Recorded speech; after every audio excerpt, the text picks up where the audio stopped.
ဟုတ်ပြီဒါ LG brand အရင်မပြောတဲ့ပြဿနာဖြစ်တဲ့အတွက် heater စစ်တယ် sensor စစ်တယ်ဆိုတော့လောလောဆယ်အနေနဲ့ sensor လေးကြည့်မယ်တစ်ပတ်လောက်နေမလို့မှပြန်ကြည့်မယ်ကောင်းမကောင်းပေါ့နော်ပြီးခဲ့တဲ့တစ်ပတ်ကဒီကောင်က LG brand sensor လေးကြည့်တာတစ်ပတ်ကျော်တော့လို့ sensor လေးလိုက်တာအဆင်မပြေဘူးဆိုတော့ဒီတစ်ခါ sensor လေးလိုက်တာ different sensor လေးလိုက်တာအဆင်မပြေတဲ့အတွက်နောက်ထပ်ပြန်ပြီးတော့timer system နဲ့ပြောင်းရမယ်เนาะဒါ motherboard နဲ့ control ထားတာဖြစ်တဲ့အတွက်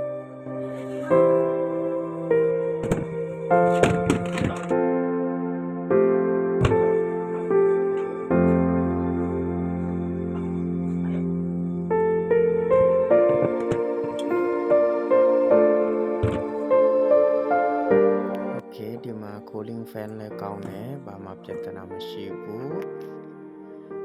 gas system နဲ့ကောင်းတယ်ပြီးခဲ့တဲ့တစ်ပတ်ကဒီမှာ sensor လေးလားစမပြေတဲ့အတွက်ကြောင့်ဒီတက modify ပြီးတော့ system timer အနေနဲ့လုပ်ရမှာဖြစ်တယ်ဒီနောက်ချက်မှာကပန်ကာလည်းမကောင်းဘူးဒီကောင်က condenser ပန်ကာเนาะဆိုတော့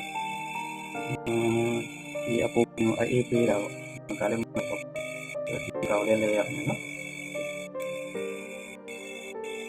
compressor ပုံမှန်လဲတယ်အတန်းရတယ်နော်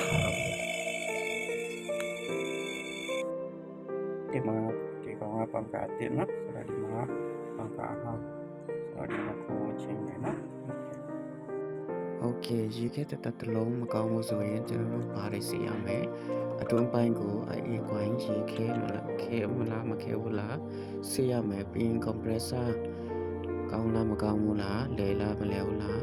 ကြည့်ရမယ်ပြင်ပန်ကားတွေသူဆိုင်ရပိုင်းရတွေစစ်စစ်ကြည့်မယ်ဒါမှဒါလေးဘယ်အချက်မကောင်းလို့ဆိုတာပဲတခုသိရှိနိုင်မှာဖြစ်တယ်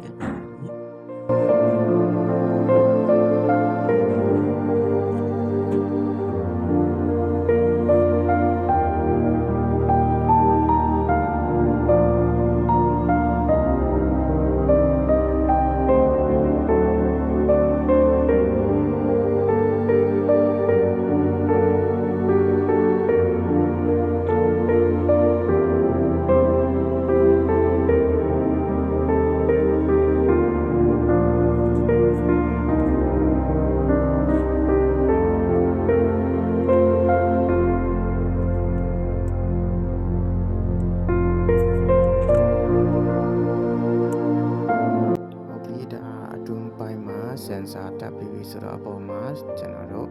ဘယ်ကျိုးက different sensor လဲ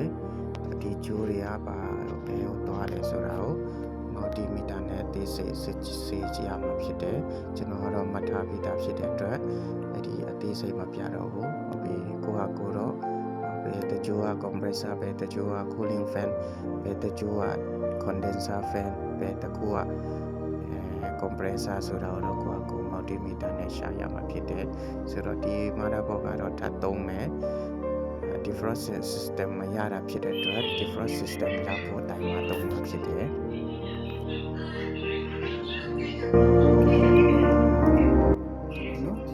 ဒီ motherboard ကနေ system timer เนาะ timer system အနေနဲ့ပြောင်းထားတာဒီ motherboard เนาะဆိုတော့ modify လုပ်ထားတာเนาะmodify မြန်မာလိုပြောရင်တော့ကြော်မယ်ခွမယ်ပေါ့မလိုအပ်တဲ့ဟာတွေကိုကြော်ပြီးတော့ modify လုပ်တယ်ဆိုပေမဲ့လည်းကျန်တဲ့ဟာတွေတုံးသေးတယ်เนาะဒီမှာ socket တွေဒီဟာတွေထပ်တုံးသေးတယ်ဆိုတော့ဒီမှာ modify လုပ်တာကျတော့ဒီ timer ကျတော့ဗာလဲဆိုရင် compressor ရဲ့ heater ရဲ့ပြီးရင်ပန်ကာရဲ့အဲ့ဒါတွေ control ပေးတာเนาะဆိုတော့ဒါကြောင့်အဲ့ဒီအချက်တွေပဲဒီကောင်ကအထင်ပေးတယ်ကျန်တဲ့ဟာတွေတော့တပ်ပြထပ်ပြီးတော့တုံးသေးတယ် okay ဆိုတော့ဒါပြီးသွားပြီเนาะပြီးသွားတဲ့အခြေအနေကျိုးတွေโอเคပြီးတော့ပြီးဆုံးဒီဟာ safety ဖြစ်အောင်ဒေချာလေးချီထားရမယ်ပြီးရင်ဒီမှာဖြတ်ထားတဲ့ငုတ်လေးတွေကိုဒေချာလေးပြန်ချီပေးရမယ်โอเคဒီကမှာလည်းချီပြီးတော့ပြီโอเคဒီ motherboard ကြတော့ဒီတက်ပြမှာမယ်ဆိုရင်တော့ဈေးလည်းကြီးတယ်လို့ပြီးရင်မှာလိုက်ပြီဆိုရင်လည်းပုံမှာလည်းအတိုင်းရောက်မလာဘူးเนาะဆိုတော့ဥပမာဒီမှာဆိုရင်ဒီအပေါက်တွေဆိုရင်ဒီ5ကျိုးဆိုရင်ကျွန်တော်မှာလိုက်တာ model number ပေးရတာနဲ့မှာလိုက်တဲ့အခါမှာကျွန်တော်6ကျိုးအပေါက်တွေပေးတတ်တယ်ဒါမှမဟုတ်9ကျိုး10ကျိုးအဲ့လိုမျိုးเนาะဆိုတော့ပို့ပြီးတော့ပေးတတ်တယ်အဲ့ဒါကြောင့်မှာရမှာခက်ကြောက်ဒါကြောင့်ဒီ motherboard ကနေ system timer ကိုပြောင်းတာဖြစ်တယ် okay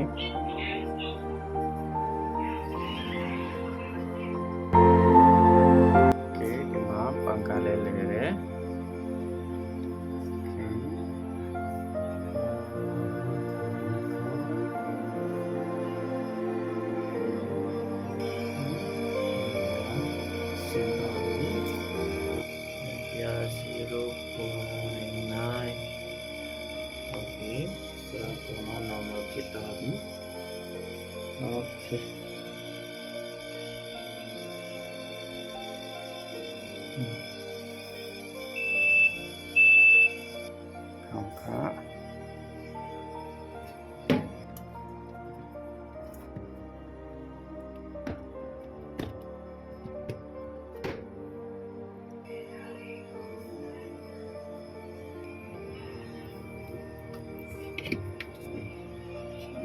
ရပြီ